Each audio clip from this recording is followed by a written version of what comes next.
Makanya ilmu adalah rezeki. Mendapatkan keluarga yang memahami kita adalah rezeki. Memahami bahwasanya dosa yang pernah kita lakukan membuat kita menyesal dan meneteskan air mata, itu juga rezeki. Semuanya yang semua perkara yang menjadikan kita akhirnya mengambil sebuah kebaikan, itulah yang dinamakan dengan rezeki. Supaya kehidupan kita hari ini, pola pikirnya itu harus pola pikir yang benar. Pola pikirnya itu pola pikir robbani.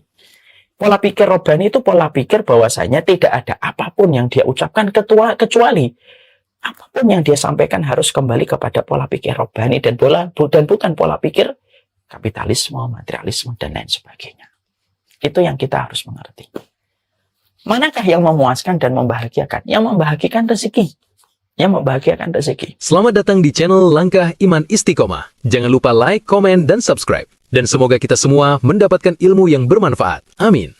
Alhamdulillah, tentunya senang sekali kita pada kesempatan malam kali ini kita berjumpa kembali pada setiap kajian rutin yang kita adakan setiap Rabu malam. Dan tentunya senang sekali pada kesempatan malam kali ini Allah memberikan kelonggaran, memberikan kesempatan kepada kita. Sebelum kita menutup mata dalam istirahat kita di malam ini, kita mengisi ruang berpikir kita dengan apa yang dinasihatkan oleh Allah dan Rasul-Nya. Para ulama mengatakan, an-nasu la yazaluna fil khair. Manusia itu akan senantiasa berada pada poros kebaikan selama mereka mencintai setiap nasihat yang disampaikan Allah dan Rasul-Nya. Dan inilah yang menjadikan kita senantiasa harus memahami bahwasanya manusia akan berada di dalam poros kebaikannya selama mereka senantiasa mencintai setiap nasihat yang datang kepada mereka dan mengalir pada kehidupan mereka. Nasihatnya Allah dan Rasul-Nya itu absolut tidak ingin memberikan kecuali kebaikan pada kehidupan kita. Semoga kita, istri kita, suami kita, anak-anak kita senantiasa mencintai setiap nasihat yang disampaikan Allah dan Rasul-Nya. Dan semoga kita diberikan hati yang lapang, lebih besar daripada setiap ilmu yang datang dalam kehidupan kita, karena hati yang selamat adalah hati yang lapang di dalam menerima setiap nasihat yang datang dari Allah dan Rasul-Nya, siapapun yang menyampaikan, kapanpun kita mendapatkan nasihat itu di masa tua ataupun di masa muda. Dan itu pasti akan memberikan keberkahan dalam kehidupan kita. Kalau terasa kadang-kadang berat ya, perjalanan kita kalau ngaji, kadang-kadang kan kita terasa berat dengan berbagai macam rintangan dan bisikan yang datang. Maka pada saat itulah yang kita harus pikirkan dan harus kita renungkan adalah kita harus memikirkan bagaimana selamatnya kita dan mudahnya kita nanti dalam perjalanan di akhirat ketika kita bersusah payah mengambil kesulitan dalam perjalanan kita mencari ilmu. Dan sesungguhnya kesulitan kita mencari ilmu hari ini tidak sebanding dengan kesulitan para ulama terdahulu ketika mereka mencari ilmu. Tentunya dulu para ulama ada yang sampai menempuh perjalanan satu bulan perginya, 1 bulan pulangnya, hanya untuk mendapatkan satu hadis. Dan inilah yang menjadikan kita hari ini bersyukur betul. Semoga ilmu yang kita dapatkan adalah ilmu yang betul-betul membawa kebaikan untuk kita. Kita juga harus menyadari, ya semuanya, termasuk saya, kita ini adalah umat atau kita ini adalah kaum yang banyak tahu tetapi banyak lalai. Kita ini adalah kaum yang banyak mengerti tetapi banyak tidak mengerjakan. Dan kita merupakan kaum yang banyak membaca tetapi tidak mengambil iktibar dan mengambil pelajaran. Nah, inilah yang menjadikan kita seiring kita bersyukur atas nikmat ilmu yang Allah berikan kepada kita. Semoga Allah memberikan kebaikan dalam setiap keberkahan pada ilmu yang kita pelajari. Semoga semakin banyak tahu, semakin banyak yang kita lakukan. Semakin banyak yang kita mengerti, semakin banyak yang kita kerjakan. Dan semakin banyak yang kita baca, semakin banyak pelajaran-pelajaran yang hadir dan menjadi iktibar dalam kehidupan kita. Kepada Allah kita bersyukur, kepada Allah kita memohon kebaikan, dan semoga Allah senantiasa memberikan keberkahan dalam setiap urusan kita. Seluruh jamaah yang semoga Allah rahmati dan Allah berkahi. Kalau kita mendapati satu hal yang paling berharga dari barang ataupun gadget yang kita miliki, tetapi kita tidak bisa menggunakan gadget itu, tentunya rasa kesal itu hadir di hati kita. Dan tentunya kita kesal ketika kita tidak bisa menggunakan barang-barang itu dan gadget itu pada sesuatu yang kita fungsikan sesuai dengan tujuannya. Kita mendapatkan handphone yang mahal, tapi karena kita lupa passwordnya ketika kita memasukkan password, maka menjadikan handphone tidak bisa digunakan. Dan akhirnya kita merasa sedih ketika handphone itu tidak bisa digunakan hanya karena kita tidak mengetahui password ketika lupa. Maka permisalan itu juga yang kemudian kita harus mengerti. Kalaulah kita punya gadget, ketika kita lupa dengan passwordnya, akhirnya menjadikan fungsi gadget itu tidak bisa kita gunakan. Tidak bisa kita pakai untuk WhatsApp, tidak bisa kita pakai untuk telepon, tidak bisa kita pakai untuk memfoto, dan hanya kita bisa pakai pada sesuatu yang sifatnya emergensi. Akhirnya fungsi handphone itu menjadi berantakan, hanya karena kita lupa dengan passwordnya. Tentunya pernah nggak ada di antara kita lupa password email, handphone, ataupun barang-barang yang kita miliki ketika ada security dengan code yang harus kita masukkan pada password. Hanya gara-gara lupa password, akhirnya banyak yang kita harus bayarkan dalam tanda kutip. Sama pula ketika kita memahami bahwasanya doa itu merupakan sesuatu yang paling berharga dalam kehidupan kita. Dan sesungguhnya doa itu merupakan mukhul ibadah. Doa itu merupakan intinya ibadah. Dimana ketika ini merupakan bagian dari inti ibadah, karena dengan doa kita akan mengetahui bahwasanya manusia sangat membutuhkan Allah. Dan tentunya dengan doa kita akan mengetahui betapa Allah itu berkuasa dan maha bertindak atas apapun yang Allah perbuat pada kehidupan setiap makhluknya. Maka ketika doa itu merupakan inti ibadah yang disampaikan oleh lisan Rasulullah, maka alangkah ironisnya dan alangkah kesalnya kita kalau kita diberikan oleh Allah sebuah inti pada ibadah dan merupakan kekuatan silahul mukmin bagi kehidupan orang yang beriman, tetapi kita tidak bisa menggunakan doa itu sebagaimana mestinya dan sebagaimana fungsinya. Kita hanya berdoa tetapi kita tidak tahu cara berdoa, dan akhirnya banyak sekali kebaikan-kebaikan yang harusnya kita peroleh luput dan terlewatkan dari kita hanya karena kita lalai di dalam kita berdoa dan memperhatikan bagaimana harusnya kita berdoa. Berapa banyak laki-laki menyesal di masa tua tidak mendapatkan anaknya solih. Kalau kita bedah persoalan dan permasalahan, bisa jadi karena dia jarang berdoa untuk anaknya. Bisa jadi kita melihat ada seorang ibu-ibu yang menyesal ketika melihat anaknya sudah besar, cuek kepada dirinya, lalai kepada perintah Allah gitu. Dan kalau dibedah persoalannya, memang penyebabnya banyak, dan di antara penyebab itu salah satunya adalah karena dia tidak pernah mempergunakan senjata yang Allah berikan kepada dirinya, yaitu adalah mendoakan anak-anaknya, putra dan putri keturunannya. Inilah yang kemudian menjadikan kita akhirnya memahami betul bahwasanya lupanya kita kepada password pada gadget yang kita miliki, kekesalan kita, sedihnya kita, ironi yang kita peroleh, tidak akan sebanding dengan penyesalan besar ketika manusia tidak pernah mempergunakan inti ibadah dan senjata yang Allah berikan kepada kita bernama doa. Dan banyak di antara penyesalan-penyesalan di akhirat itu ya bisa jadi salah satunya karena kita tidak mengoptimalkan bagaimana doa. Padahal doa bisa menjadikan seseorang itu masuk surga. Doa itu begitu kuatnya sampai bisa menjadikan seseorang itu diharamkan dari neraka. Bukankah kita pernah mendengar sebuah riwayat di mana Rasulullah menceritakan kalau ada surga mendengar ada seorang hamba meminta kepada Allah dimasukkan surga 3 kali dalam satu hari, maka surga akan meminta kepada Allah supaya orang itu dimasukkan ke dalamnya. Kalau neraka mendengar ada manusia meminta perlindungan dari neraka sehari 3 kali, maka neraka meminta kepada Allah supaya orang itu tidak dimasukkan ke dalamnya. Loh, sampai surga dan neraka pun ketika mereka menghadapi doa yang meluncur ke atas langit tentang mereka, tentang surga dan neraka, ternyata surga dan neraka pun bisa meminta kepada Allah kebaikan dari orang yang berdoa ketika mereka meminta surga ataupun meminta perlindungan dari neraka. Itu menunjukkan kepada kita bahwasanya jangan main-main dengan doa, karena doa itu hal yang luar biasa. Jangan main-main dengan doa, karena doa itu intinya ibadah. Jangan pernah bermain-main dengan doa, karena sesungguhnya doa itu merupakan senjata bagi orang yang beriman, merubah banyak kondisi yang tidak kita sangka menjadi kondisi yang kita inginkan dan kita harapkan. Kalaulah kita lupa dengan password pada handphone kita menyebabkan banyak fungsi pada handphone itu tidak mampu kita maksimalkan, apalagi kita berdoa dan kita tidak tahu bagaimana cara memahami doa, mentadaburi doa, memberikan khusyuk pada doa, dan bagaimana memahami doa, bagaimana doa itu diterangkan oleh Allah di dalam Quran, maka ini tentunya lebih parah daripada lupanya manusia kepada password pada gadget yang dia miliki. Inilah yang menjadikan kita, kenapa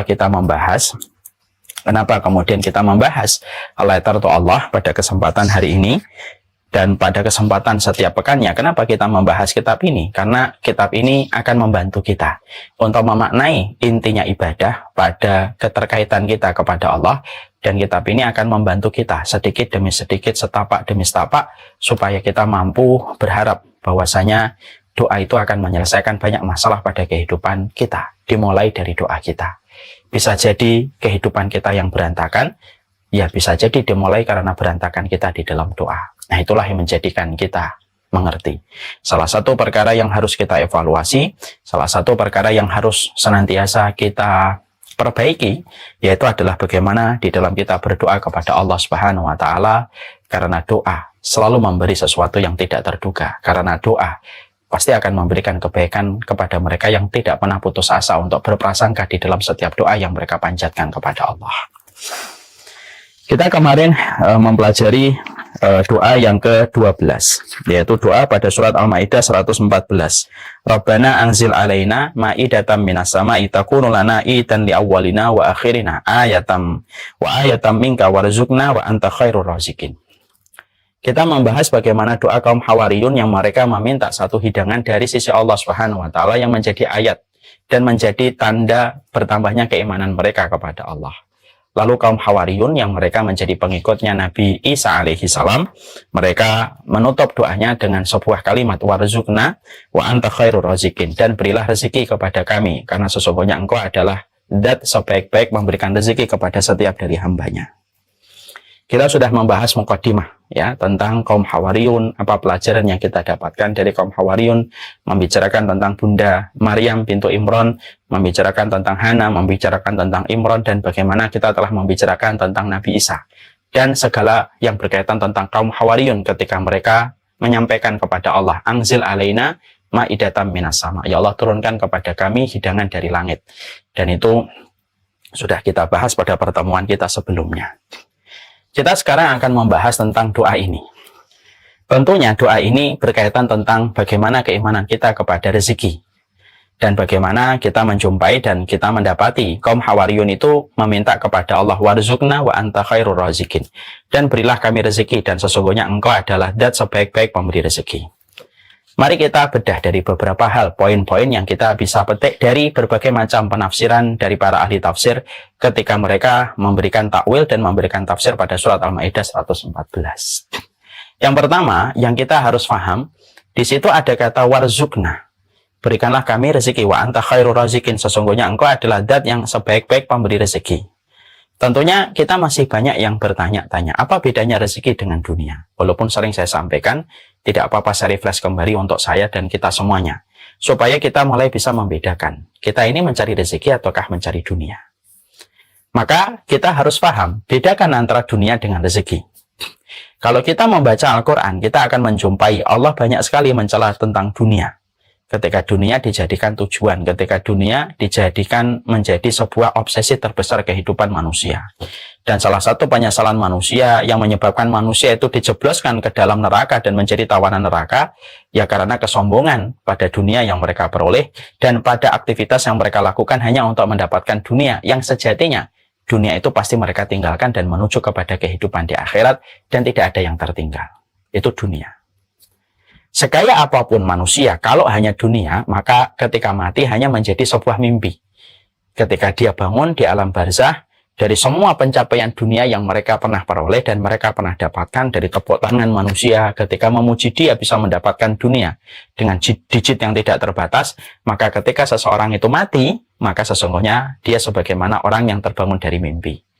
Dia ingat dunianya yang banyak ketika di dunia, tapi ketika di alam barzah, ketika tanah ada sisi kanan, sisi kiri, tanah di atas, maka tidak ada satupun dunia yang dia peroleh sepanjang hidupnya yang tertinggal di tangannya. Kayak kita, kata Umar bin Khattab, beliau mengatakan sebagaimana kita. Kalau kita mimpi yang indah, maka ketika mimpi, keindahan mimpi itu hanya bertahan ketika tidur. Dan ketika terbangun, mungkin anak kita membangunkan, atau mungkin karena sesuatu yang mengagetkan sampai kita terbangun, semua keindahan yang kita lihat di dalam mimpi menjadi selesai, seiring dengan terbangunnya kita dari tidur yang panjang ketika kita bermimpi. Itulah kata Umar bin Khattab. Dunia itu memang sebagaimana mimpi ketika orang mendapatkannya dan menjadi tujuan dalam hidupnya. Dunia itu dalam sisi yang lainnya tentunya berbeda dengan rezeki. Ketika dunia dicela oleh Allah, Allah tidak pernah mencela rezeki. Perhatikan, Allah tidak pernah mencela rezeki. Kalau antum sering bertilawah kepada Al-Quran, maka antum pasti akan menjumpai bahwasanya kata rezeki itu selalu disebut pada makna-makna yang positif.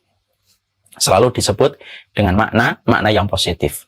Ketika Allah menyampaikan wa fis sama'i rizqukum wa ma tu'adun, di langit itu ada rezeki yang dijanjikan kepada kalian. Artinya adalah di langit itu ada hujan yang akan membawa rezeki.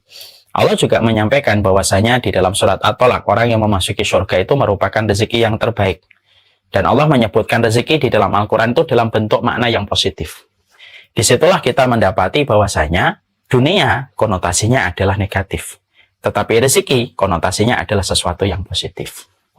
Di selain itu juga bahwasanya juga kita harus paham perbedaan antara dunia dengan rezeki itu adalah dunia itu hanya terbatas, masa gunanya itu hanya terbatas ketika kita masih sehat. Ketika kita masih sehat, ketika kita masih afiat, maka kita bisa menikmati dunia. Tapi tentunya dunia itu expirednya sangatlah singkat. Ketika seseorang sudah mulai sakit, ketika orang sudah mulai berat dengan sakitnya, ditambah lagi ketika dia sudah sakaratul maut, maka semua keindahan dunia itu sudah menjadi hilang. Karena expirednya dunia itu terkadang datangnya itu lebih cepat daripada apa yang diduga manusia. Ya. Makanya kan kita terkadang menjumpai ya ada fulan, ada fulana artis sepanjang hidup, sepanjang mudanya dia pakai untuk melakukan perkara-perkara yang dia kumpulkan dari hartanya. Baru saja dia mendapati puncak-puncak karirnya ketika mendapatkan apa yang dia mau, dunia yang dia inginkan datang kepadanya. Tetapi ternyata expirednya datang ketika dia sudah mulai sakit. Ketika sudah mulai sakit, maka sudah tidak lagi nikmat dunia-dunia yang dia kumpulkan pada pundi-pundi yang dia peroleh. Dan ketika sakaratul maut sudah tidak ada lagi kenikmatan yang kita dapatkan pada dunia. Karena begitulah dunia. Sesungguhnya dunia itu hanyalah sifatnya sebentar. Masa expirednya terkadang tidak pernah diduga oleh manusia. Bahkan orang yang merencanakan pun terkadang masih kaget ketika mereka mendapati bahwasanya dunia begitu cepat menjadi usang dan begitu cepat menjadi lusuh. Seiring ketika kita mendapatkan sakit dan ketika mendapatkan sakaratul maut. Ya. Di sisi yang lainnya, kemudian kita mendapati beda dengan rezeki. Sesungguhnya rezeki itu berbeda dengan dunia. Expirednya rezeki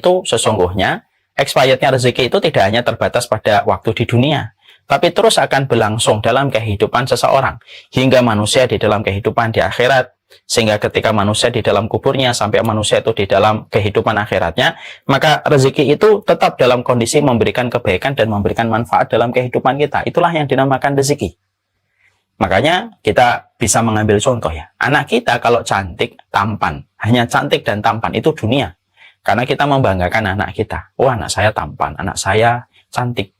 Itu hanya urusan dunia. Ketika kita sudah mulai sakit-sakitan, maka sudah tidak ada lagi apa yang kita banggakan dari kecantikan anak kita dan ketampanan anak kita. Tapi beda kalau anak kita solih dan solihah. Anak kita solih dan solihah itu bukan dunia tapi rezeki. Karena ketika kita tua, ketika kita sudah mulai berumur, sudah mulai sakit-sakitan, sampai ketika nanti kita meninggal dunia, anak kita solih, anak kita taat kepada Allah, imannya benar kepada Rasulullah, maka walaupun kita sudah ada di dalam kubur, maka sesungguhnya terus memberikan manfaat kepada kita. Karena itulah yang dimaksudkan dengan rezeki. Urusan lapangan barzah kita, salah satunya karena banyaknya rezeki yang kita peroleh dari anak-anak yang solih, istri yang solihah, dari ilmu yang bermanfaat, dari kecintaan orang solih kepada kita, itu semuanya rezeki. Dan tentunya masih mengalir pada kehidupan kita ketika kita sudah dalam kehidupan di alam barzah. Teman yang terkenal itu dunia, karena kita bisa mendapatkan tanda tangan dan foto dan bangga ketika kita bisa meminta kepada orang yang kita puja. Tapi seseorang yang solih dan taat itu rezeki. Karena sesungguhnya orang yang solih dan orang yang taat kepada Allah ketika kita kenal, mereka mengenal kita, maka terus akan memberi manfaat untuk kehidupan kita. Walaupun mungkin dia tidak terkenal, walaupun mungkin dia tidak keren dalam kacamata kebanyakan orang. Tapi ketika dia taat, ketika dia solih, kesolihan dan ketaatan itu rezeki yang tidak tergantikan dengan uang berapapun nominalnya. Makanya kan sampai kita menjumpai, kalau kita meninggal, disolati 40 orang yang solih, yang mereka tidak berbuat syirik kepada Allah, maka sesungguhnya 40 orang solih yang mensolati kamu, maka mereka akan bisa menghadiahkan syafaat untukmu dalam kehidupan di alam barzakh kita. Teman itu tidak perlu banyak, tapi teman itu cukuplah yang seperlunya, 50, 100. Tapi kita tahu kualitas di dalam ketaatan. Sehingga akhirnya teman-teman itu ibarat gizi, terus memberikan nutrisi kebaikan untuk kehidupan dunia dan kematian kita. Itu rezeki. Makanya rezeki itu terus mengalir terus. Beda dengan dunia. Makanya Rasulullah tidak pernah meminta dunia, tapi Rasulullah itu meminta rezeki. Pernah nggak Rasulullah meminta dunia? Rasulullah tidak pernah meminta dunia. Tidak pernah Rasulullah. Yang diminta oleh Rasulullah Shallallahu Alaihi Wasallam itu adalah rezeki. Yang diminta Nabi itu rezeki. Ya, makanya Nabi berucap dalam doanya di waktu habis subuh, Allahumma inni as'aluka ilman nafi'an wa rizqan thayyiban wa amalan mutaqabbala. Aku meminta kepadamu ilmu yang bermanfaat, rizqan thayyiban, harta dan rezeki yang terbaik, wa amalan mutaqabbala, dan amalan yang diterima. Rasulullah itu tidak pernah minta dunia, tetapi Rasulullah itu meminta rezeki. Dan itulah yang menjadikan kita harus paham. Kaum Hawariyun di dalam surat Al-Maidah 114 yang kita kemudian bahas, mereka mengatakan warzuqna wa anta khairur raziqin. Dan berilah kami rezeki, dan sesungguhnya engkau adalah pemberi rezeki terbaik dalam kehidupan setiap makhluk. Karena memang kehidupan orang-orang solih itu, konektivitas mereka itu bersambung dengan rezeki dan bukan dengan urusan dunia. Dan ini yang kita harus paham. Makanya dunia hanyalah angka deret. Dari 10.000, 2.000, 3.000, 4.000, 5.000, sampai 100.000, sampai 1 juta, sampai kemudian 100 juta, sampai kemudian 1 miliar. Dunia itu angka deret. Dan yang dipahami oleh kalangan kapitalisme, kalangan materialisme, kalangan kapitalisme dan materialisme hanya mengenal dunia. Dia tidak mengenal rezeki. Makanya dunia itu selain dia itu expirednya cepat, dunia itu terbatas, ketika hanya sebentar. Dunia itu hanya angka deret. Dari angka-angka yang bisa kita jumlahkan dari satu bilangan kepada bilangan yang lebih besar itu dunia. Kalau rezeki itu bukan angka deret. Karena apa? Karena angka-angka yang angka-angka yang lahir pada kehidupan manusia itu tidak bisa mendeskripsikan berapa besarnya rezeki ketika dihitung dengan kalkulasi uang. Itu tidak bisa. Ya, makanya banyak orang yang berkata, saya tidak punya harta banyak, tapi saya bahagia betul dengan keluarga saya, dan saya tidak mau ditukar dengan dunia sebanyak apapun. Nah, ini rezeki. Rezeki itu dia tidak bisa dihitung dengan angka, karena angka itu terlalu rendah. Angka itu terlalu rendah, angka deret itu terlalu rendah untuk menghitung rezeki. Makanya kemudian rezeki itu cakupannya luar biasa. Dan inilah perkara yang sejatinya harusnya diperhatikan oleh setiap hamba yang beriman. Harus diperhatikan ustadz, harus diperhatikan penuntut ilmu. Bahwasanya yang kita cari dalam kehidupan kita bukanlah angka deret, tetapi yang kita cari itu adalah angka rezeki. Di mana rezeki tidak memiliki angka yang bisa dibatasi dengan apa yang kita hitung. Karena apa? Rezeki itu tidak terhitung harganya. Ya. Berapa banyak orang yang mereka itu berkata, ya, dari tukang becak, enggak apa-apa saya tukang becak, tapi anak-anak saya sehat, itu lebih daripada apapun. Mereka ngomongnya apa tukang becak? Ini lebih daripada apapun. Itu sudah mendefinisikan rezeki. Dan inilah yang kemudian menjadi penting dalam salah satu poin. Kenapa kaum Hawariyun ketika mereka berdoa pada surat Al-Maidah 114, mereka mengucapkan warzuqna. Mereka tidak mengatakan wazidna dunya. Kenapa mereka tidak mengatakan tambahkanlah aku dunia? Karena kaum Hawariyun sudah selesai dalam urusan dunia. Mereka tidak minta dunia. Tetapi mereka mengatakan warzuqna wa anta khairur raziqin. Ya Allah, kasih kami rezeki ya Allah. Supaya ketika kita sudah memahami arti dunia dan arti rezeki, pada perbedaan-perbedaan yang signifikan di antara dunia dan rezeki. Kalau nanti kita minta rezeki, maka persepsinya kita harus dibangun di atas ilmu, bukan di atas apa yang kita bayangkan. Ini penting. Karena doa itu kan menghadirkan hati. Apa yang ada di hati kita itu mempengaruhi doa kita. Ya. Jadi kalau kemudian kita berdoa, kemudian yang kita pahami warzuqna, lalu yang kita pikir itu 100.000, 200.000, 300.000, kita telah menyempitkan makna pada rezeki yang kita minta. Makanya inilah yang menjadikan kita menelaah apa yang disampaikan para ulama. Bahwasanya terdapat perbedaan antara dunia dengan rezeki. Allah mencela dunia, tapi Allah tidak pernah mencela rezeki. Allah itu Rasulullah meminta rezeki, tapi Rasulullah tidak pernah meminta dunia. Karena Rasulullah tahu, yang terbaik di sisi hamba yang beriman itu adalah rezeki. Itu adalah rezeki. Makanya ilmu adalah rezeki. Mendapatkan keluarga yang memahami kita adalah rezeki. Memahami bahwasanya dosa yang pernah kita lakukan membuat kita menyesal dan meneteskan air mata, itu juga rezeki. Semuanya yang semua perkara yang menjadikan kita akhirnya mengambil sebuah kebaikan, itulah yang dinamakan dengan rezeki. Supaya kehidupan kita hari ini pola pikirnya itu harus pola pikir yang benar. Pola pikirnya itu pola pikir robbani. Pola pikir robbani itu pola pikir bahwasanya tidak ada apapun yang dia ucapkan kecuali apapun yang dia sampaikan harus kembali kepada pola pikir robbani dan bukan pola pikir kapitalisme, materialisme, dan lain sebagainya. Itu yang kita harus mengerti. Manakah yang memuaskan dan membahagiakan? Yang membahagiakan rezeki. Yang membahagiakan rezeki. Kalau dunia, maka sesungguhnya dunia itu hanya memberikan kepada kita kepuasan. Dunia itu memberikan kita kepuasan, tapi tidak pernah memberikan kepada kita arti kebahagiaan. Memang dunia begitu. Beda dengan rezeki. Rezeki itu pasti memberikan kebahagiaan. Ya. Kalaulah rezeki itu tidak memberikan kebahagiaan, pastilah para nabi dan para rasul tidak meminta rezeki kepada Allah. Tapi para nabi menyadari rezeki itu merupakan bagian dari kelapangan hidup. Makanya minta rezeki. Ya. Jadi permintaan mereka adalah permintaan rezeki yang mereka hajatkan kepada Allah Subhanahu wa taala. Dan itulah yang menjadikan kita dari penjelasan poin yang pertama, kita akhirnya paham kenapa kaum Hawariyun menutup doa mereka, permintaan mereka pada surat Al-Maidah 114 ketika mereka mengatakan warzuqna wa anta khairur raziqin, berilah kami rezeki dan sesungguhnya engkau adalah pemberi rezeki, untuk menjelaskan perbedaan antara dunia dengan rezeki. Ini kita harus mengerti. Selain dari perbedaan-perbedaan yang tadi sudah saya sampaikan, nah ini juga ada satu hal yang kemudian kita harus pahami. Yang kita pahami itu adalah bahwasanya dunia angka deret dari hitung-hitungan, maka sesungguhnya dia ditetapkan oleh Allah Subhanahu wa taala dalam catatan takdir yang telah ditentukan 50.000 tahun sebelum Allah menciptakan langit dan bumi. Itu dunia. Dan dunia itu tidak terpengaruh dengan ibadah kita. Karena Allah membagikan kepada dunia itu kepada kita. Allah itu membagikan dunia kepada kita bukan berdasarkan ibadah, itu dunia. Ya. Jadi rumah, mobil, itu dunia. Allah membagikan itu bukan berdasarkan ibadah, tetapi berdasarkan catatan takdir yang sudah Allah tetapkan 50.000 tahun sebelum Allah menciptakan langit dan bumi.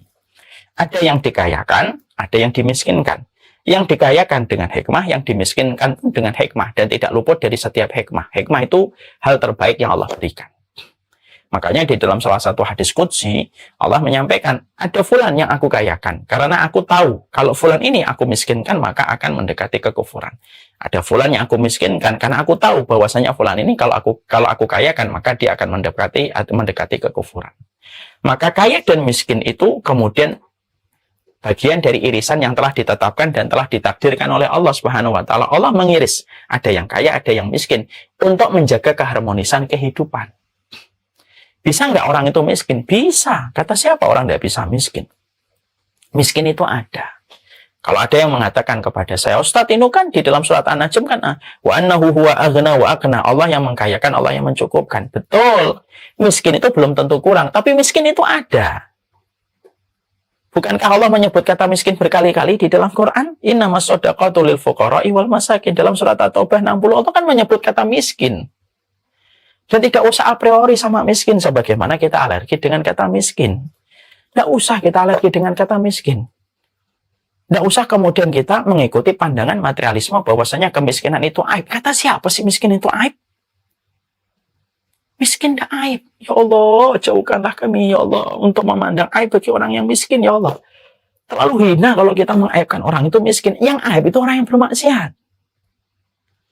Kemiskinan itu sama sekali kemudian bukan dalam kondisi aib. Miskin itu bukan aib. Orang yang memandang miskin itu aib, Masya Allah itu. Orang ini berarti tidak paham bahwasanya agama ini dibesarkan sama fuqara dan masakin. Pertama-tama, yang menerima dakwahnya Rasulullah itu fuqara dan masakin. Dan tidak usah kita kemudian mengatakan, wah agama Islam ada banyak orang miskinnya. Tidak apa-apa. Dan tidak perlu bagi kita untuk kemudian, tidak perlu bagi kita untuk membantah orang yang memang di dalam hatinya sudah terdapat kedengkian kepada Islam. Bukan berarti kemudian kita tidak berusaha untuk mendapatkan kecukupan. Tidak. Yang itu masalah lain. Kita berusaha, kita harus berikhtiar. Kita wajib berikhtiar. Bahwasanya kita tidak boleh membebani orang lain. Kita harus membantu orang lain kalau bisa menjadi muslim yang bermanfaat. Bahkan kalau bisa menjadi orang kaya yang mempergunakan kekayaannya di jalan Allah. Bukankah kita disuruh untuk hasad? Dalam tanda kutip. Yaitu iri hati yang menanamkan potensi. Kepada siapa kita disuruh iri? Kepada orang kaya yang menggunakan kekayaannya di jalan Allah. Berarti kaya, lalu menggunakan kekayaannya di jalan Allah itu sesuatu yang terpuji. Kenapa? Karena Nabi menyuruh kita untuk iri sama orang kaya yang mempergunakan kekayaannya di jalan Allah. Itu masalah lain ya. Saya bahas dulu adalah miskin itu bukan aib. Ya. Jadi Allah itu membagi kehidupan ini, ada yang kaya, ada yang miskin. Ada yang kaya, ada yang miskin. Dan Allah bagi dengan hikmahnya. Aib tidak ada pada orang miskin. Sesungguhnya orang miskin itu tidak aib. Makanya tidak boleh kita mengaibkan orang miskin. Makanya Nabi kalau sedekah, Nabi itu kemudian mendatangi diam-diam orang fakir miskin dan memberikan secara langsung untuk menghormati fakir miskin. Karena Nabi saja meminta supaya dihidupkan sebagai orang miskin, lalu bersama dengan orang miskin, dan pengen diwafatkan sebagai orang miskin. Artinya, itu bukan aib. Kalau aib, Nabi tidak akan meminta menjadi orang miskin. Dan kita jangan mengaibkan orang hanya karena kemiskinan yang dia peroleh. Berapa banyak orang miskin yang kelak nanti di hadapan Allah jauh lebih mulia daripada yang kaya. Dan berapa banyak orang yang miskin yang mereka nanti di akhirat jauh lebih tinggi derajatnya daripada yang kaya. Kan kita tidak pernah tahu. Karena apa? Karena orang miskin di dunia saja sudah diberikan oleh Allah banyak kelebihan. Selama mereka bertakwa. Apa itu? Allah jadikan doa mereka mustajab. Karena rasa perih yang melilit pada perutnya, kebutuhan yang harus dipikir setiap waktunya ketika mereka terbatas harta yang mereka miliki, menjadikan mereka itu doanya mustajab. Makanya sampai dikaitkan kemenangan agama kita berdasarkan karena doanya orang-orang miskin dan keikhlasan mereka. Innamatum soruna hadhil ummah bi du'afaihim. Umat ini akan ditolong oleh Allah selama yang du'afa itu kita tolong. Jadi kemudian akhirnya Allah ada yang kaya kan, ada yang miskin kan. Dan itu tidak perlu bagi kita untuk mengatakan, oh tidak ada miskin Ustaz. Miskin ada Pak, miskin ada. Disebutkan dalam Quran kok. Jangan hanya memakai satu ayat. Betul, wa annahu wa aghna wa akna. Allah yang menjadikan kaya dan Allah menjadikan cukup. Kata kecukupan yang Allah sebutkan pada surat An-Najm itu tidak menafikan kemiskinan itu ada. Orang itu miskin ada. Cuma orang miskin apakah kurang? Belum tentu Mas. Yang kaya belum tentu cukup, yang miskin belum tentu kurang. Itu kaidahnya. Jadi tidak perlu bagi kita kemudian akhirnya harus diperangi kemiskinan. Kemiskinan tidak perlu diperangi, karena tidak bisa diperangi. Bisa nggak dipadamkan kemiskinan? Tidak bisa. Kemiskinan itu dipadamkan itu tidak bisa. Itu fitrah kehidupan. Kalau tidak ada orang miskin, tentunya kita harus paham, kalau tidak ada orang miskin, keharmonisan hidup itu menjadi hilang. Sebagaimana ada siang, tidak ada malam. Kenikmatan orang kaya menjadi tidak ada. Dengan ujian ke lapangan, kalau dia tidak ada orang miskin, siapa nanti yang kemudian akan membantu? Akhirnya, kaya itu tidak ada kalau tidak ada memahami miskin. Kayak laki-laki tidak akan kita pahami kalau kita tidak paham perempuan. Putih tidak akan kita pahami kalau tidak memahami hitam. Bididil asya tariful hakikatal asya. Itu kalau kata ahlul lughah itu apa? Mengetahui lawan sesuatu itu akan menjadikan kamu mengetahui hakikat sesuatu. Jadi hakikat kekayaan itu ada karena kemiskinan. Hakikat kemiskinan itu ada karena ada kekayaan, dan itu dibagi oleh Allah. Bisa nggak menghilangkan kemiskinan di atas muka bumi? Tidak bisa.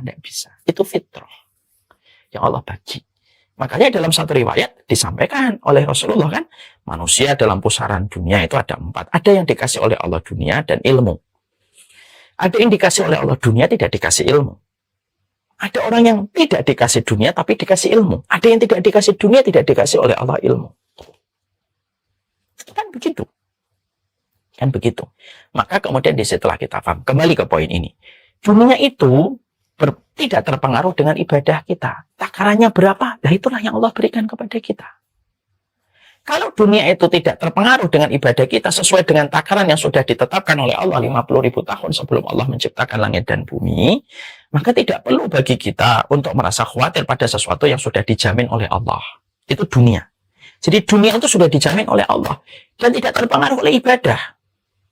Pak Haiban, saya Umar Mita, ditakdirkan punya uang misalkan 100 juta. Walaupun saya tidak tahajud, walaupun tidak sholat duha, 100 juta itu datang. Kalau itu dunia, itu sudah ditakar oleh Allah. Makanya ketika kita sudah paham, ketika kemudian kita sudah mengerti bahwasanya dalam kehidupan kita, ketika semuanya sudah ditakar oleh Allah Subhanahu wa Ta'ala, maka sesungguhnya kita tidak perlu mengorbankan ibadah akhirat kita untuk dunia yang sudah dijamin oleh Allah. Fulan, dia punya Alphard. Walaupun tidak pernah tahajud, walaupun tidak pernah sholat duha, walaupun tidak pernah sedekah, tidak pernah sholawat, maka itu pasti akan datang untuknya. Kenapa? Karena dunia dibagi oleh Allah bukan berdasarkan ibadah, tapi berdasarkan hikmah yang Allah lihat pada setiap garis kehidupan manusia. Ada yang dikayakan, ada yang dimiskinkan.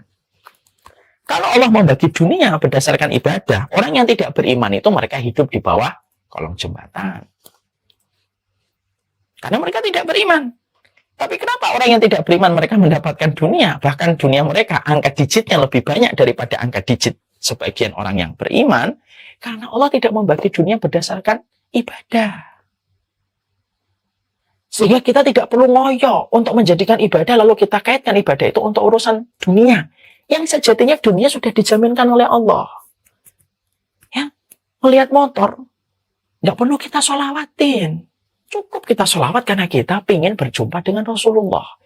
Urusan motor itu, kalau memang milikmu datang, walaupun kamu tidak sholawat, bukan berarti setelah ini kita tidak sholawat. Enggak, tetap bersolawatlah kita. Sholawatlah kita. Karena sesungguhnya sholawat itu barometer kecintaan kita kepada baginda Nabi SAW. Sholawatlah kita. Jangan tidak sholawat, sholawat kita. Tapi sholawatnya bukan untuk dunia. Yang sejatinya sudah ditakar oleh Allah. Apa saja yang akan kita peroleh. Ini kita harus pahami. Jadi kalau sudah bicara tentang dunia, dunia itu sudah dijamin oleh Allah, ya, dan takarannya sudah ada. Tapi ketika kita sudah mendapati bahwasanya dunia ini sudah dijamin oleh Allah, maka bukan berarti kita tidak berikhtiar. Enggak, tetap berikhtiar. Karena Allah khalaqal asbab. Allah itu menciptakan asbab yang harus kita ikhtiarkan. Ya sudahlah, kalau dunia sudah dijamin oleh Allah, ya sudah saya tidur. Kalau memang datang kepada saya, datang kepada saya. Ya enggak gitu. Inas sama ala tumtiru dhahaban wala fiddatan. Sesungguhnya langit tidak menurunkan emas dan permata untukmu. Ya kamu harus berusaha. Makanya Allah menyampaikan pada surat Al-Jumu'ah, fa idza qudiyatis sholatu fantashiru fil ardi wabtaghu min fadlillah. Kalau sudah selesai sholat, fantashiru fil ardi. Allah itu kalau melihat orang sholat Jumat selesai, Allah nggak mengatakan umkusu hatta fil lail, tetaplah di situ sampai malam di masjid. Ketika kamu sholat habis selesai coba sholat Jumat.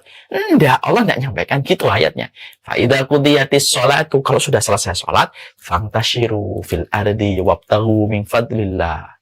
Wadkurullaha katsiran la'allakum tuflihun. Kalau sudah selesai sholat, bertebaran kamu di atas muka bumi untuk mencari karunia Allah. Banyaklah berzikir kepada Allah supaya kamu beruntung. Dunia memang sudah dijamin oleh Allah, tapi ikhtiar harus dikerjakan. Kenapa? Allah menciptakan segala sesuatu berdasarkan kepada sebab dan akibat yang kita akan dapatkan. Orang nih pengennya, saya pengen punya anak. Oke, umurmu berapa? 27 tahun. 27 tahun. Iya, 27 tahun. Pengen punya anak. Sudah nikah. Oh, saya nggak mau nikah. Ya bisa. Berdoa sampai nangis bengkak matanya. Ditutup kacamatanya akhirnya lepas karena bengkak matanya yang terlalu besar. Tapi kalau dia nggak pernah nikah, nggak pernah kemudian bersama seorang wanita, lalu kemudian tidak melakukan kewajibannya sebagai seorang suami kepada istrinya dan mencampurinya, lalu sampai jebol pun juga nggak akan pernah dia akan memiliki anak, walaupun sampai hari kiamat sekalipun. Kenapa semacam itu? Al-akhdhu bil asbab. Dalam kaidah Ahlussunnah wal Jamaah itu ada yang dinamakan mengambil sebab. Ini harus diambil sebabnya nih. Oh, sebabnya dunia ini memang sudah dijamin oleh Allah. Tapi kan kita nggak ngerti takaran Allah yang Allah berikan kepada kita itu berapa. Makanya kita berusaha untuk mendapatkan dunia itu. Lalu kita pergunakan supaya dunia itu menjadi rezeki bagi orang yang bertakwa. Jadi awalnya memang dunia, tapi akhirnya bisa berubah rezeki, bisa berubah menjadi rezeki ketika dipergunakan dan dimanage sama orang yang taat kepada Allah. Makanya dunia itu paling suka betul. Dunia itu paling suka betul. Kepada siapa? Dunia itu paling suka kepada orang yang solih. Ketika mereka memanage dunia itu. Ni'mal malu lirajuli solih. Sebaik-baik dunia, sebaik-baik harta itu dimiliki sama orang solih. Karena orang solih itu memiliki 1000 pintu. Di mana di balik setiap pintu itu ada sebuah keridhaan dan sebuah kecintaan Allah ketika dia menghadirkan di situ. Mungkin ada yang bertanya, Ustadz, ada nggak dunia yang kita akan dapatkan walaupun tanpa berusaha? Nah, ini pernah terjadi sebuah perdebatan antara Imam Malik dengan Imam Syafi'i. antara Imam Malik dengan Imam Syafi'i. Imam Malik siapa? Gurunya. Imam Syafi'i, muridnya. Imam Malik dengan Imam Syafi'i berkata gini. Imam Malik berkata, ada takaran dunia yang kita tidak perlu ngapa-ngapain, dunia itu tetap datang kepada kita. Ada takaran dunia, tidak semuanya, ada takaran bagian dunia yang Allah bagikan kepada manusia. Tanpa manusia itu melakukan apa-apa, dunia itu akan datang. Imam Syafi'i berkata dong, oh enggak bisa. Wahai guru, yang aku mengerti, orang itu harus berusaha dulu, baru mendapatkan dunianya. Tapi kata Imam Malik, betul, ada yang semacam itu. Tapi ada takaran dunia yang Allah akan kasihkan walaupun tanpa kita berusaha. Nah, terjadilah bagaimana dialog di antara keduanya dan tidak menemukan kesepakatan. Imam Syafi'i tetap berpendapat, harus dicari rezekinya, harus diusahakan, baru mendapatkan. Kalau Imam Malik, betul, tetap harus diusahakan. Tetapi ada part kecil atau part tertentu, takarannya hanya Allah yang tahu, di mana tidak ngapa-ngapain itu, dia tetap dapat. Ketika mereka tidak sepakat pada mufakat antara percakapan di antara dua orang berilmu yang luar biasa ini, Imam Syafi'i kan akhirnya ya sudahlah pulang. Dalam perjalanan pulang, maka beliau menemukan bagaimana ada orang itu pedagang anggur yang sedang membawa gerobak dan gerobaknya rusak. Lalu ya kita tahu orang soleh itu empatinya besar, dibantulah itu orang tersebut. Ketika orang itu sudah dibantu sama Imam Syafi'i, nah, mereka senang, mereka menghadiahkan anggur kepada Imam Syafi'i. Imam Syafi'i berbunga-bunga, senang dan bersuka cita. Bukan karena anggurnya, tetapi ada satu makna yang dia dapatkan. Tuh kan, harus berusaha dulu, membantu dulu, baru mendapatkan anggur. Saya harus berusaha dulu, memperoleh, berikhtiar, baru mendapatkan anggur. Dia tidak jadi pulang. Balik lagi dia mutar jalan, ketemu dengan Imam Malik. Ketok pintunya. Buka Imam Malik. Ya. Tuh, Imam Malik guru saya. Saya mendapatkan apa yang saya sampaikan benar. Tapi sebelum saya menjelaskan apa yang saya ingin sampaikan, nih, saya kasih anggurnya kepada engkau, wahai guruku. Maka Imam Malik kemudian berkata, Masya Allah ya, wah terima kasih, jazakallah khair anggurnya. Apa yang ingin kamu sampaikan? Begini, guruku. Tadi saya menyampaikan bahwasanya manusia tidak akan mendapatkan harta sampai dia berusaha. Ya. Saya betul nih, tadi perjalanan pulang, saya melihat ada gerobak yang rusak milik petani anggur. Saya mau bantunya. Ketika saya lagi membantunya, Masya Allah, ternyata ketika saya lagi membantunya, selesai apa yang saya bantu kepadanya, akhirnya dia memberikan anggur kepada saya.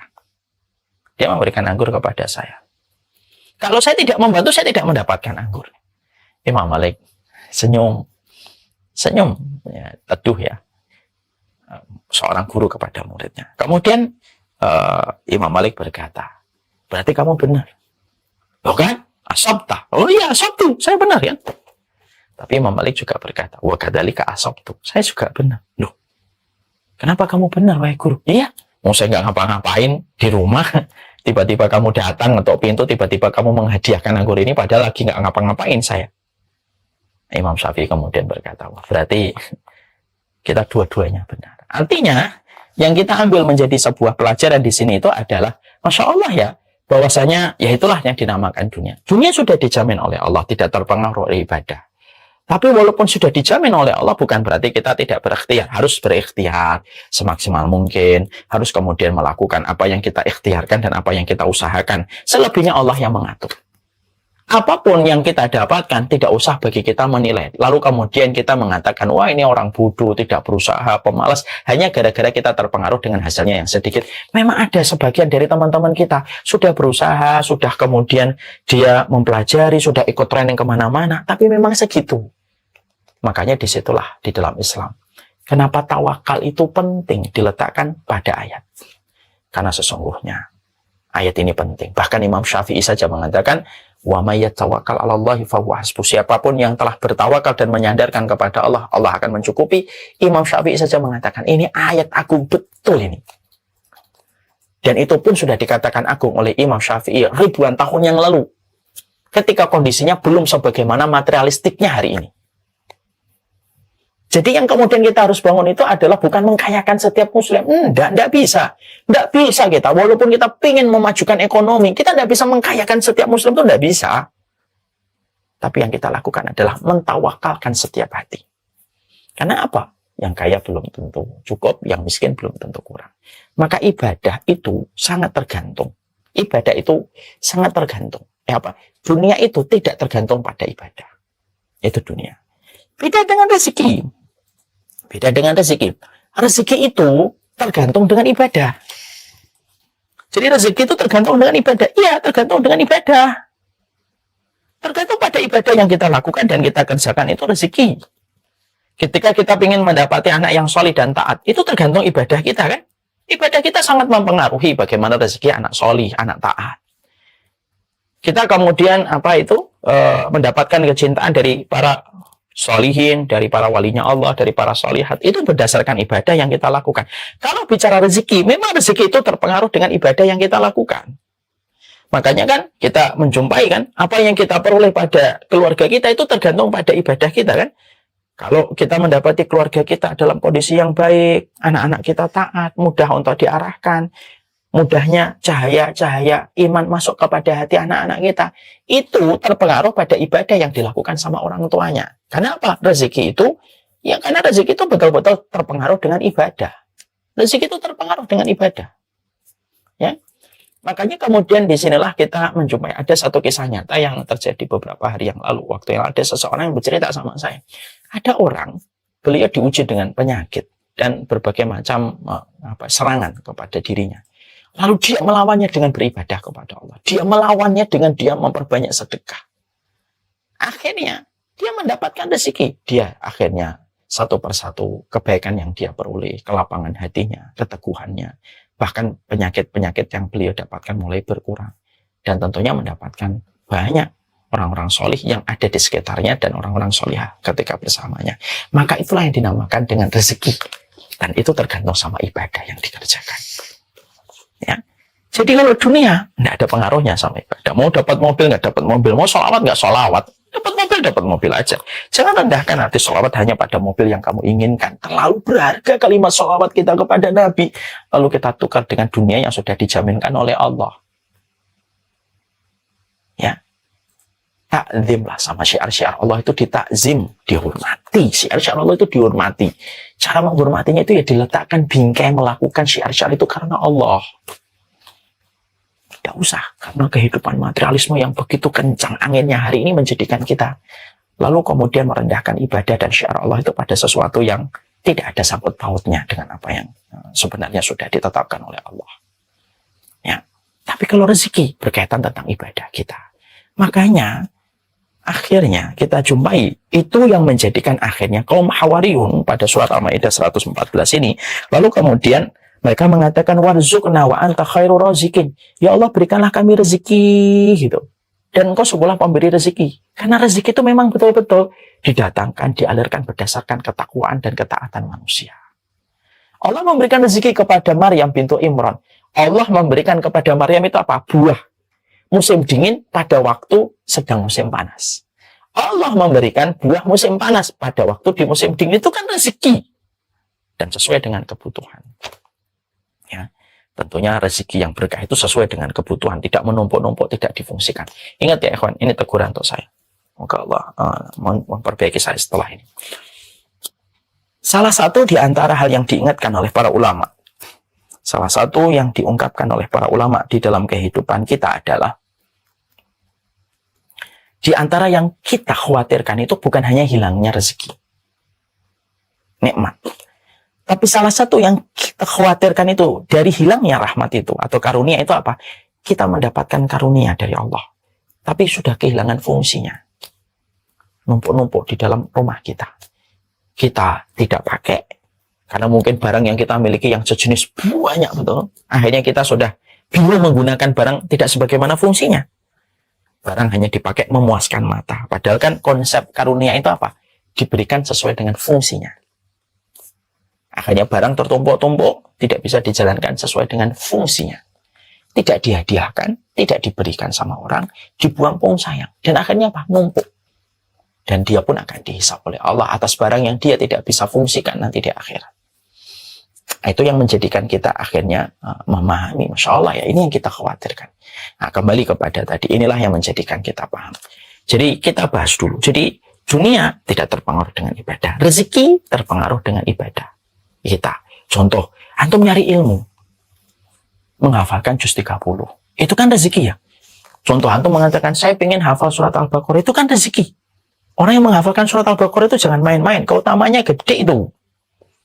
Tapi itu kan terpengaruh dengan ibadah kita dan ketaatan kita. Semakin antum tinggalkan maksiat, semakin gampang untuk menghafal. Semakin banyak maksiat, semakin susah untuk menghafal.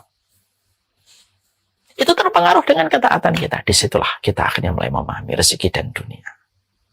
Sebelum kita selesaikan part yang kedua ini, mungkin ada yang bertanya gini, Ustadz, kalau memang dunia sudah dijamin oleh Allah dan tidak ada satu makhluk kecuali semuanya telah dijamin oleh Allah Subhanahu wa Ta'ala, pertanyaannya adalah, lalu kenapa kok ada orang mati kelaparan? Ya, kenapa ada orang mati kelaparan? Ya Iman ya? Ada orang mati karena kelaparan? Kenapa orang kok bisa mati karena kelaparan? Berarti katanya dunianya sudah dijamin sama Allah. Kenapa? Oh, karena takdir. Di sini kan kita dapatin, kalau memang dunia itu sudah dijamin oleh Allah, tidak ada makhluk melata apapun, kecuali mereka sudah dijamin oleh Allah, dunianya oleh Allah, lalu kenapa kok ada orang mati kelaparan? Cara menjawabnya begini. Kalau ada orang mati kelaparan, itu bukan karena dia tidak mendapatkan dunianya, yang sudah dijamin oleh Allah. Karena sesungguhnya ada dua penyebabnya. Satu, karena kezaliman orang yang ada di sekitarnya, yang harusnya dia mendapatkan harta dia, haknya dia, ditahan harta itu, atau kemudian diambil, atau kemudian dicuri, sampai akhirnya orang itu tidak mendapatkan haknya. Sehingga akhirnya yang harusnya dia mendapatkan, mungkin ada orang yang sudah mau bantu, sudah dibantu ini, orang ingin pada bantu, tapi kan ada orang yang zalim, rela dia untuk mengambil jatahnya orang fakir miskin, dia rela itu.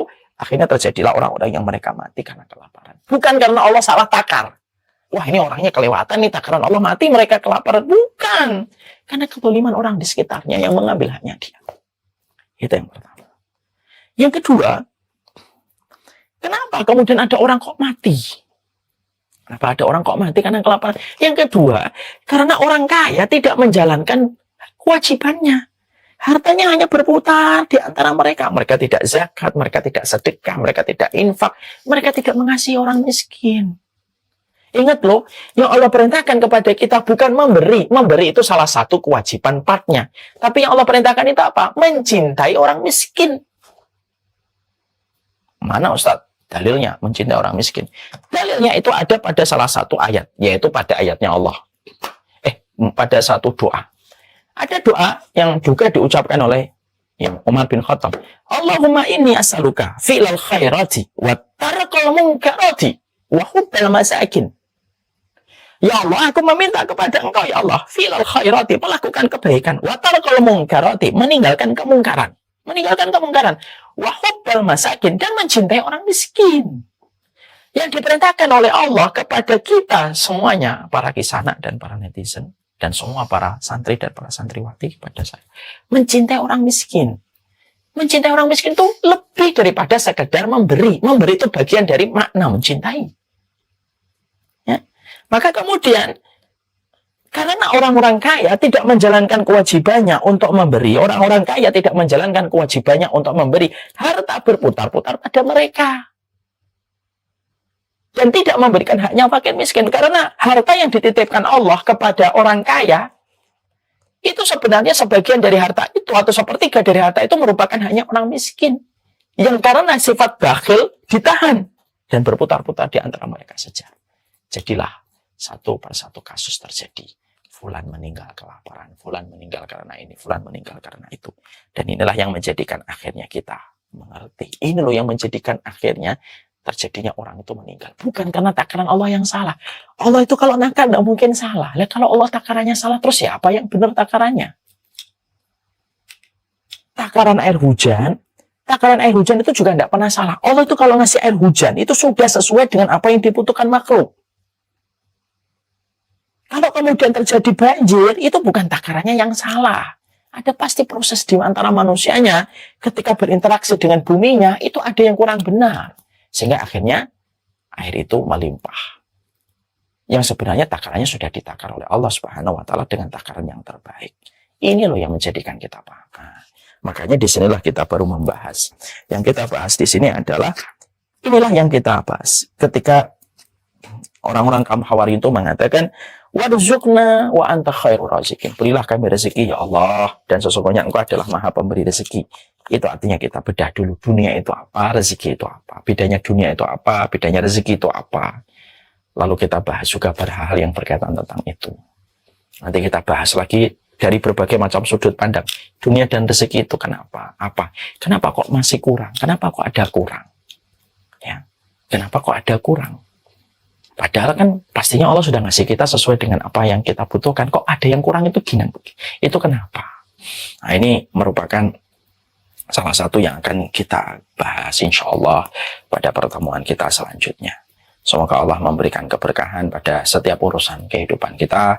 Semoga Allah memberikan petunjuk pada kehidupan kita.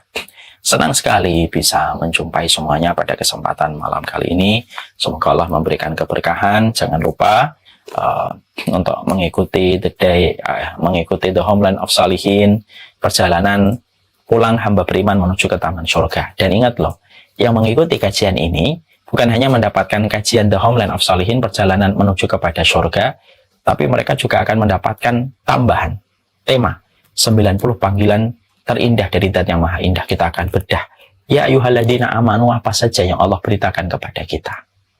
Masya Allah, itu ada banyak hal indah tentang masalah surga yang kita ini kadang-kadang belum paham ya. Salah satu kisah terbaik yang pernah saya dapatkan tentang kisah cinta yang bermuara pada surga. Ini saya sampaikan mumpung ada Pak Haiban ini kan.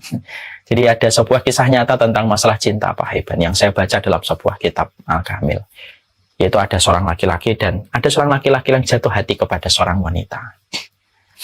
Dia orang soleh, dia orang yang taat. Ketika dia jatuh hati kepada wanita itu, maka dia menyiapkan dirinya untuk mendatangi keluarga wanita itu, melamarnya, dan berkeinginan untuk menjadikan wanita itu adalah ratu pada semesta mungil hidupnya. Tapi ternyata, Masya Allah ya, makanya ternyata keluarga dari wanita itu menolak lamaran laki-laki ini karena mereka sudah berencana untuk menikahkan putri mereka dengan salah satu kerabat mereka. Wanita ini pun sudah tertawan pada kecintaan yang sama kepada laki-laki itu ketika melihat ketaatan dan kesolihannya. Masya Allah. Lalu kemudian akhirnya mereka tidak jadi berjumpa dalam semesta mungil mahligai pernikahan. Laki-laki ini mendekatkan diri kepada Allah karena dia tahu bahwasanya cinta yang harus dirawat adalah cinta dia kepada Allah. Sang wanita, Masya Allah, wanita ini dia cinta, hatinya sudah tertawan dengan laki-laki ini, mengirimkan surat kepada laki-laki ini. Kalaulah engkau berkenan, bisakah kita bertemu di satu tempat untuk meluapkan setiap rasa yang ada pada hati kita. Ketika surat itu sampai kepada sang laki-laki, begitu kagetnya sang laki-laki itu mendapatkan surat itu. Tidak ada yang dia katakan kecuali kalimat istighfar. Lalu dia tulis jawaban. Biarkanlah cinta yang Allah titipkan kepada hati kita terjaga pada tempatnya. Dan tidak perlu kita melumuri cinta ini dan rasa ini dengan bermaksiat kepada Allah. Surat itu dikirim balik. Kisah ini nyata disampaikan oleh ulama. Sampai wanita itu menerimanya. Begitu dia mendapati sang laki-laki memperlihatkan ketaatan dia kepada Allah, bersanding pada rasa yang dia miliki sampai dia tidak mau mendapatkan tawaran kemaksiatan, maka perempuan itu meneteskan air mata. Dia akhirnya menyadari kesalahannya dan bertaubat. Dia meminta izin dari keluarganya untuk beribadah kepada Allah. Sampai akhirnya wanita ini sakit, dan ketika sakit berujung kepada kematiannya. Sang laki-laki meneruskan ketaatan dia kepada Allah, menjaga hatinya dari segala macam cintanya makhluk, dan dia terus mendekat kepada Allah. Sampai beberapa waktu dia mendengar kabar wanita yang dia puja, yang pernah dia cintai, meninggal dunia. Maka dia mencari di mana kuburannya. Dia datangi kuburannya, dia berikan doa terbaik kepada wanita yang pernah mau dikhidbah olehnya menjadi istri. Lalu setelah dia ziarah, Pulang, malamnya bermimpi. Dia menjumpai wanita itu di dalam sebuah tempat yang indah betul. Yang tidak dia sangka kecuali adalah tempat itu adalah surga. Maka laki-laki itu kaget. Apakah engkau berada di surga? Iya. Karena rasa ketaatan dan tobat yang aku berikan kepada Allah. Lalu laki-laki itu berkata di dalam mimpi itu, bisakah saya di sini? Gitu. Perempuan itu berkata, belum. Tempatmu belum. Waktumu belum sekarang. Kembalilah kamu ke dunia melakukan ketaatan. Bisakah saya berjumpa denganmu di tempat yang Allah ridhoi? Bisa. Jagalah ketaatanmu dan keimananmu. Laki-laki itu bangun dari mimpinya, dan betul-betul mimpi itu seakan-akan nyata. Lalu akhirnya beliau memperbaiki ketaatan, terus menambah terus ibadahnya. Sampai betul-betul beliau beribadah kepada Allah Subhanahu wa Ta'ala di dalam penjagaan dari segala macam kemaksiatan. Tidak waktu berselang lama, beliau sakit dan akhirnya juga berujung kepada kematiannya. Ulama yang menyampaikan kisah ini kemudian berkata, saya berprasangka cinta mereka itu nanti akan dipertemukan oleh Allah di tempat yang terbaik. Lalu ulama itu menyebutkan sebuah ayat, walahum fiha azwajum mutahharah. Bagi penduduk surga itu mereka mendapatkan pasangan-pasangan yang disucikan oleh Allah. Masya Allah ya. Ini salah satu part tentang pembahasan The Homeland of Shalihin. Saya ingin menyampaikan di dalam pelajaran The Homeland of Shalihin ini apa? Apapun yang ada pada kehidupan kita, kita masih punya kesempatan besar untuk memasuki surga. Yang terpenting harapan dan prasangka baik tidak boleh padam dan tidak boleh hilang. The Homeland of Shalihin semoga memberikan keberkahan untuk kita. Segera ikuti untuk mendaftar. Sudah lebih dari 2.600 yang mendaftar. Maka menjadi bagian dari kerumunan umat yang mengkaji tentang surga bareng-bareng bersama-sama. Bersama dengan ribuan orang yang akan membahas tentang masalah indahnya surga. Barakallahu fikum, ini yang dapat saya sampaikan di dalam kajian kita hari ini. Masya Allah, jazakumullah khair kepada mungkin sekitar 330 yang ada di Zoom. Ada pula yang di live IG ada sekitar 1.600 yang hadir pada kesempatan malam kali ini. Senang sekali kita bisa berjumpa pada malam-malam yang syahdu bersama dengan ilmu. Doakan kami dan tim selalu berada di dalam keikhlasan. Doakan kami dan sekeluarga di dalam keberkahan. Semoga kita selalu berjumpa dan bertemu pada setiap ilmu dan ketaatan. Semoga kita diberikan rasa tawadhu, rendah hati, tidak gampang untuk diadu domba, tidak gampang bertengkar kepada sesama orang yang beriman. Semoga Allah menganugerahkan persaudaraan dalam setiap langkah kehidupan keimanan kita.